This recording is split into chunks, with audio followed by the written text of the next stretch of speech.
Polymorphism ये हमारे object oriented programming यानी कि ओप्स का एक मेजर कंसेप्ट है। अब इसके नाम में इसका मतलब जो है छुपा हुआ है। तो पॉलीमॉर्फिज्म जो शब्द है ये आया हमारी ग्रीक लैंग्वेज से। तो एक शहर है जिसका नाम है ग्रीस, वहां पे ये लैंग्वेज बोली जाती है जो कि है ग्रीक लैंग्वेज। इस लैंग्वेज के अंदर एक शब्द है जो कि है हमारा पॉलीमॉर्फिज्म। अब इस पॉलीमॉर्फिज्म का मतलब क्या है? यहाँ पे पॉली का मतलब है मैनी, मॉर्फिज्म का मतलब है बिहेवियर यानी कि फॉर्म्स। इसको आप ऐसे समझो कि एक कार्टून आता था हमारा बेन 10। उसमें जो बंदा था यानी कि जो बेन था वो बेसिकली एक इंसान था, बट वो अपने वॉच के थ्रू डिफरेंट डिफरेंट एलियंस यानी कि डिफरेंट डिफरेंट एलियंस की पावर को होल्ड कर सकता था, राइट। तो यहाँ पे बंदा तो सेम ही था बट उसके मैनी फॉर्म्स थे, डिफरेंट बिहेवियर से, राइट। इसी चीज को हम पॉलीमॉर्फिज्म कहते हैं। अब पॉलीमॉर्फिज्म के यहाँ पे दो टाइप्स होते हैं जावा के अंदर। एक होता है आपका रन टाइम पॉलीमॉर्फिज्म, दूसरा होता है आपका compile time polymorphism. Run time polymorphism जो होती है उसके अंदर आती है हमारी मेथड ओवरराइडिंग। वहीं दूसरी ओर जो हमारा कंपाइल टाइम पॉलीमॉर्फिज्म होता है उसके अंदर आती है हमारी मेथड ओवरलोडिंग। तो आज के इस वीडियो में हम यहाँ पे मेथड ओवरराइडिंग यानी कि कंपाइल टाइम पॉलीमॉर्फिज्म को समझने वाले हैं। इसके ऊपर हम यहाँ पे कुछ प्रोग्राम्स बनाएंगे और ये समझने की कोशिश करेंगे कि पॉलीमॉर्फिज्म किस तरीके से हेल्प करता है हमारे प्रोग्राम के अंदर। तो चलते हैं हम हमारे आईडी पे। यहाँ पे मैं क्या करूंगा, सोर्स पर राइट क्लिक करूंगा, न्यू पे सेलेक्ट करूंगा, क्रिएट करूंगा एक जावा क्लास। इस क्लास का मैं नाम देने वाला हूँ पॉलीमॉर्फिज्म। तो ये बनाई हमने मेन क्लास। इस मेन क्लास के अंदर हम बनाएंगे हमारा मेन मेथड जिसके लिए हम यूज करेंगे वॉइड मेन का। अब हम यहाँ पे समझने वाले हैं हमारे कंपाइल टाइम पॉलीमॉर्फिज्म को। जो हमारा कंपाइल टाइम पॉलीमॉर्फिज्म होता है उसको हम अचीव करते हैं यूजिंग मेथड ओवरलोडिंग। तो यहाँ पे मेथड ओवरलोडिंग का क्या मतलब होता है मैं आपको समझाता हूँ। तो मेथड क्या होता है? मेथड यानी कि हमारे फंक्शन, राइट। हम इसको क्या करेंगे, हम इसको ओवरलोड करेंगे। ओवरलोड कैसे करेंगे मैं आपको बताता हूँ। सबसे पहले हम क्या करेंगे, मान के चलो मुझे यहाँ पे क्या करना है, मुझे यहाँ पे दो नंबर के एडिशन को प्रिंट करना है, ठीक है। तो यहाँ पे मैं क्या करूंगा, एक मेथड बनाऊंगा मेरे मेन क्लास के अंदर ही, जिसके लिए यहाँ पे मैं यूज करूंगा पब्लिक इंट, और यहाँ पे हमारे मेथड का नाम होगा एडिशन। ये मेथड क्या करेगा, ये मेथड अपने अंदर दो आर्गुमेंट को एज अ इनपुट लेगा। यहाँ पे हम क्या करेंगे, दो आर्गुमेंट पास करेंगे जो कि होंगे हमारे इंट टाइप के, यानी कि इंट नंबर 1।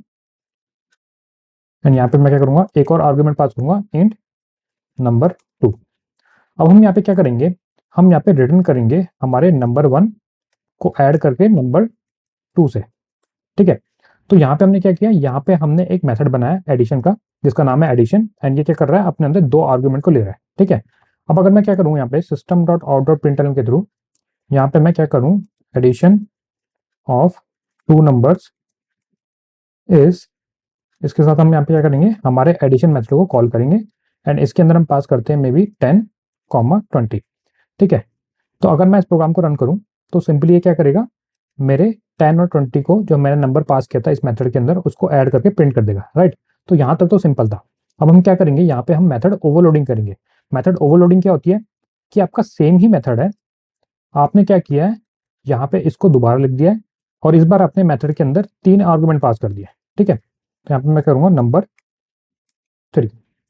तो बेसिकली यहाँ पे हुआ क्या है, यहाँ पे हमने क्या किया, दो मेथड बनाए जिनका नाम सेम ही है, बस उनके जो आर्गुमेंट्स है वो अलग है, ठीक है। तो अब यहाँ पे क्या होगा, मान के चलो मैं यहाँ पे क्या करता हूँ, इसको डुप्लीकेट कर देता हूँ एंड यहाँ पे हम क्या करेंगे, एडिशन ऑफ 3 नंबर इज, इसके साथ हम यहाँ पे पास कर देंगे मे बी 30। तो यहाँ पे हमारे पास क्या था, पहले एक मेथड था जिसका नाम था एडिशन, उसके बाद हमने यहाँ पे एक और मेथड बनाया जिसका नाम हमने सेम रखा जो कि है एडिशन, राइट। बट इस बार हमने क्या किया, उस नए मेथड में हमने 2 के बदले 3 आर्गुमेंट पास किए, करेक्ट। अब हम क्या कर रहे हैं, यहाँ पे हम मेन मेथड के अंदर उन दोनों ही मेथड को कॉल कर रहे हैं। एक में हमने 2 आर्गुमेंट पास करे, एक में हमने 3 आर्गुमेंट पास करे, ठीक है।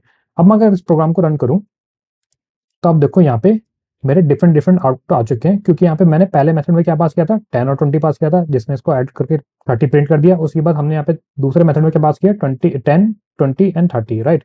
इसने तीनों को ऐड करके यहाँ पे 60 प्रिंट कर दिया। तो यहाँ पे हमने क्या किया, यहाँ पे हमने एक तरीके से मेथड ओवरलोडिंग करी। यहाँ पे हमने दो ऐसे मेथड बनाए जिनका नाम सेम ही है, इट जस्ट कि यहाँ पे हमने दोनों मेथड के सिग्नेचर में चेंजेस किए। सिग्नेचर बोले तो यहाँ पे हमने क्या किया, एक मेथड एक्सेप्ट कर रहा है 2 आर्गुमेंट और दूसरा मेथड एक्सेप्ट कर रहा है यहाँ पे 3 आर्गुमेंट्स, राइट। अब अगर मैं यहाँ पे क्या करूं, यहाँ पे मैं एक और मेथड बनाता हूँ जिसका नाम मैं यहाँ पे सेम रखूंगा। मेथड ओवरलोडिंग का जो मेन रूल है वो बेसिकली यही है कि आपके मेथड के नाम जो है ना सेम होने चाहिए, उसके बाद आप जो आर्गुमेंट्स पास कर रहे हो उन मेथड के अंदर वो बेसिकली डिफरेंट होने चाहिए, ठीक है। फॉर एग्जाम्पल यहाँ पे मैं थर्ड मेथड बना रहा हूँ जिसका नाम अगेन मेरा एडिशन होगा, बट इस बार मैं क्या करूंगा, यहाँ पे जो मेरा तीसरा आर्गुमेंट होगा उसको मैं डबल से चेंज कर दूंगा।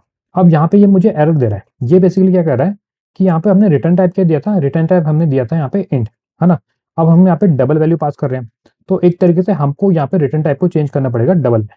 अब आप देखो यहाँ पे क्या हुआ, यहाँ पे जब मैंने लाइन नंबर 4 पे एडिशन मेथड को कॉल किया और यहाँ पे 3 आर्गुमेंट को पास किया, ठीक है, तो इसने यहाँ पे क्या किया, इसने यहाँ पे जो हमारा सेकंड मेथड था उसको पिक कर लिया, ठीक है। ये बेसिकली क्या करेगा, सिस्टम क्या करेगा, यहाँ पे 10, 20 और 30 को पास करेगा मेरे इस एडिशन मेथड पे, जो कि बना है लाइन नंबर 11 पे, राइट। क्योंकि यहाँ पे हमने क्या किया है, इस मेथड के अंदर हमने 3 इंट टाइप की वैल्यू जो है वो पास करी है। अब अगर मैं क्या करूँ यहाँ पे लाइन नंबर 6 पे 4 पे, जहाँ पे मैं हमारे एडिशन मेथड को कॉल कर रहा हूँ, इस पे मैं लास्ट वाले आर्गुमेंट में पॉइंट लगा के 30 पास कर दूं, तो अब देखो यहाँ पे क्या हुआ, मेरा जो सेकंड मेथड था वो एक तरीके से हाईलाइट नहीं हो रहा, राइट, एक तरीके से अनयूज है, इसको हम यूज नहीं कर रहे। अब जो सिस्टम यूज कर रहा है वो यूज कर रहा है थर्ड मेथड को, है ना, तीसरे वाले मेथड को यूज कर रहा है, क्योंकि इसके अंदर हमने यहाँ पे एक ऐसा आर्गुमेंट पास किया जो कि है डबल टाइप का। एंड यहाँ पे हमने डेसिमल वैल्यू जब पास करी, तो इसने क्या किया, यहाँ पे इसने हमारे थर्ड वाले एडिशन मेथड को कॉल किया, क्यों, क्योंकि यहाँ पे हम डबल वैल्यू जो है पास कर रहे हैं। तो ये फायदा होता है हमारे मेथड ओवरलोडिंग का।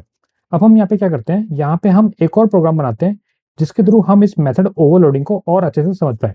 तो मैं यहाँ पे क्या करता हूँ, मैं यहाँ पे इन तीनों एडिशन मेथड को हटा देता हूँ। यहाँ पे हम एक मेथड बनाएंगे पब्लिक, जो कि होगा हमारा स्ट्रिंग टाइप का, ठीक है। इसका नाम होगा सर्च।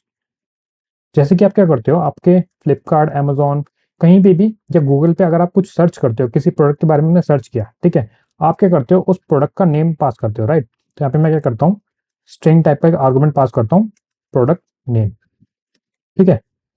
हम यहाँ पे क्या करेंगे, यहाँ पे हम मैसेज रिटर्न करेंगे, जो कि होगा हमारा सर्चिंग फॉर प्रोडक्ट। एंड इसके साथ हम यहाँ पे क्या करेंगे, यहाँ पे हम कॉन्कैटिनेट करेंगे हमारे प्रोडक्ट नेम को, ठीक है। इस मेथड को हम क्या करेंगे, इस मेथड को हम यहाँ पे ओवरलोड करेंगे। ओवरलोड कैसे करेंगे, हमने यहाँ पे क्या किया, सेम मेथड बनाया, इस बार हम यहाँ पे क्या करेंगे, यहाँ पे हम एक और आर्गुमेंट पास करेंगे, जो कि होगा मैक्सिमम प्राइस, है ना। यहाँ पे मैंने क्या किया, मैक्स प्राइस करके एक आर्गुमेंट पास कर दिया।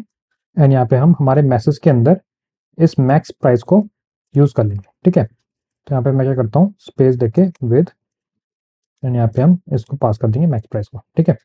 यहाँ पे मैं क्या करता हूँ, एक और मेथड बनाता हूँ, एंड इस बार मैं यहाँ पे एक और आर्गुमेंट पास करता हूँ, जो कि होगा हमारा स्ट्रिंग टाइप का। यहाँ पे हम पास करते हैं ब्रांड को, एंड यहाँ पे इस मैसेज को अपडेट कर देंगे फ्रॉम ब्रांड। अब यहाँ पे मैंने क्या किया था, ऊपर वाले मेथड में मैंने यहाँ पे प्राइस पास किया था, है ना, मैक्सिमम प्राइस पास किया था। तो यहाँ पे मैं प्राइस को एक काम करता हूँ, इसको कन्वर्ट कर लेते हैं हम डबल में, एंड यहाँ पे भी हम इसको कन्वर्ट कर लेते हैं डबल में। अब हम यहाँ पे क्या करते हैं, हम इन तीनों मेथड को कॉल करते हैं हमारे मेन मेथड के अंदर। तो मैं यहाँ से इस कोड को हटा देता हूँ, एंड यहाँ पे मैं system dot out dot println के अंदर हमारे सर्च मेथड को कॉल करूंगा। तो जैसे ही मैंने यहाँ पे एस टाइप किया, आप देखो इसने मुझे सजेशन दे दिए 3 मेथड के, जो कि हमारे सर्च, जिसका नाम है हमारा सर्च। एंड हर मेथड के अंदर हमें यहाँ पे डिफरेंट आर्गुमेंट्स को पास करना है ना। जैसे पहला मेथड आपको कह रहा है कि आपको यहाँ पे प्रोडक्ट नेम पास करना है, दूसरा मेथड आपको कह रहा है कि आपको यहाँ पे प्रोडक्ट नेम साथ साथ मैक्स प्राइस उसको भी पास करना है। उसके बाद तीसरा मेथड क्या कर रहा है, आपको प्रोडक्ट नेम, मैक्स प्राइस और यहाँ पे आपको ब्रांड का नाम जो है वो पास करना है। तो अगर यहाँ पे मैं क्या करूँ, यहाँ पे मैं कोई भी मेथड को क्लिक कर दूँ, ठीक है, एंड यहाँ पे मैं लेट से मैंने पास किया यहाँ पे प्रोडक्ट नेम, मैंने पास किया यहाँ पे मोबाइल, ठीक है। तो यहाँ पे क्या हुआ, जैसे ही मैंने यहाँ पे एक आर्गुमेंट पास किया, तो इसने यहाँ पे क्या किया, जो हमारा पहला मेथड है उसको यहाँ पे इसने एक तरीके से कॉल करने की कोशिश करी, ठीक है। अब मैं अगर क्या करूँ, यहाँ पे मैं एक और आर्गुमेंट पास कर दूं, जो कि है हमारा मैक्स प्राइस, एंड ये हमारा डबल टाइप का है ना। तो हम यहाँ पे क्या पास करेंगे, हम यहाँ पे अमाउंट पास करेंगे, जो कि होगा 8900.35। तो अब इसने देखा कि यहाँ पे 2 आर्गुमेंट पास हुए हैं, एक है आपका स्ट्रिंग टाइप का, दूसरा है आपका डबल टाइप का। तो वो क्या करेगा, वो आपके सेकंड मेथड को कॉल करेगा, जो कि जिसका सिग्नेचर क्या है, हमारा सेम है, जो एक्सेप्ट कर रहा है एक स्ट्रिंग आर्गुमेंट को और एक डबल आर्गुमेंट को, राइट। उसके बाद अगर मैं यहाँ पे क्या करूँ, यहाँ पे मैं एक और आर्गुमेंट पास कर दूं, जो कि है अगेन हमारा स्ट्रिंग टाइप का, जिसका नाम है ब्रांड नेम, जिसको मैं पास करता हूँ मैं भी सैमसंग। तो यहाँ पे एक तरीके से क्या हुआ, इसने यहाँ पे तीसरे मेथड को कॉल कर लिया। तो मैं आपको यही समझाना चाहता हूँ कि पॉलीमॉर्फिज्म का मतलब यहाँ पे क्या है। यहाँ पे मतलब ये है कि एक ही बंदा है बट उसके डिफरेंट फॉर्म्स है ना। फॉर्म्स उसके कैसे चेंज हुए, बेस्ड ऑन दी आर्गुमेंट, जो हमने आर्गुमेंट यहाँ पे पास करे, जितने आर्गुमेंट हमने पास करे, इसने यहाँ पे क्या किया, उसके हिसाब से अपने मेथड के फॉर्म को चेंज कर लिया। तो अगर यहाँ पे मैंने एक ही आर्गुमेंट पास किया, तो यहाँ पे पहले मेथड को कॉल करेगा, 2 आर्गुमेंट पास करूंगा तो यहाँ पे दूसरे मेथड को कॉल करेगा, 3 पास करूंगा तो यहाँ पे तीसरे वाले को कॉल करेगा, राइट।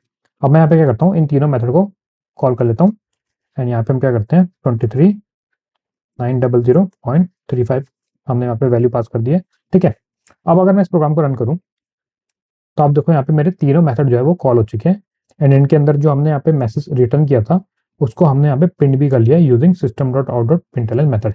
तो आई होप कि अब आपको एक बेसिक अंडरस्टैंडिंग मिल गई होगी कि पॉलीमॉर्फिज्म का यहाँ पे मतलब क्या होता है, किस तरीके से हमने यहाँ पे ऑब्जेक्ट ओरिएंटेड प्रोग्रामिंग यानी कि ओप्स के थ्रू पॉलीमॉर्फिज्म को हमारे प्रोग्राम के ऊपर अप्लाई करने की कोशिश करी, एंड यहाँ पे हमने कंपाइल टाइम पॉलीमॉर्फिज्म को अप्लाई किया। अब यहाँ पे कंपाइल टाइम पॉलीमॉर्फिज्म कैसे हुआ, तो बेसिकली क्या होता है, जब भी आप अपने प्रोग्राम में कोई भी कोड लिखते हो, जैसे कि भाई आपका ये प्रोग्राम है, आपने यहाँ पे क्या किया, सेमीकोलन हटा दिया, तो यहाँ पे इसने एरर दे दिया है ना, हमारे आईडी ने यहाँ पे एरर दे दिया। तो जैसे जैसे आप यहाँ पे कोड लिखते जा रहे हो, यहाँ पे सिस्टम क्या कर रहा है, बैकग्राउंड में आपका जितना भी कोड है उसको एक तरीके से कंपाइल कर रहा है। कंपाइल करने का मतलब क्या है कि ये चेक कर रहा है कि आपके प्रोग्राम में कोई एरर तो नहीं है, उसको रन करने से पहले, रन नहीं हुआ यहाँ पे कंपाइल हुआ है, राइट। तो यहाँ पे एक तरीके से हमने मेथड बनाया है, एंड यहाँ पे हम मेथड को कॉल कर रहे हैं। तो एक तरीके से वो कंपाइल टाइम यानी कि कंपाइल के टाइम पे ही हम इन मेथड को कॉल कर रहे हैं, राइट। कंपाइल के टाइम पे इसने यहाँ पे ये डिटेक्ट किया कि हमने यहाँ पे कितने आर्ग्यूमेंट पास किया हमारे मेथड के अंदर, और कौन सा मेथड हमारा यहाँ पे कॉल होना चाहिए, ठीक है।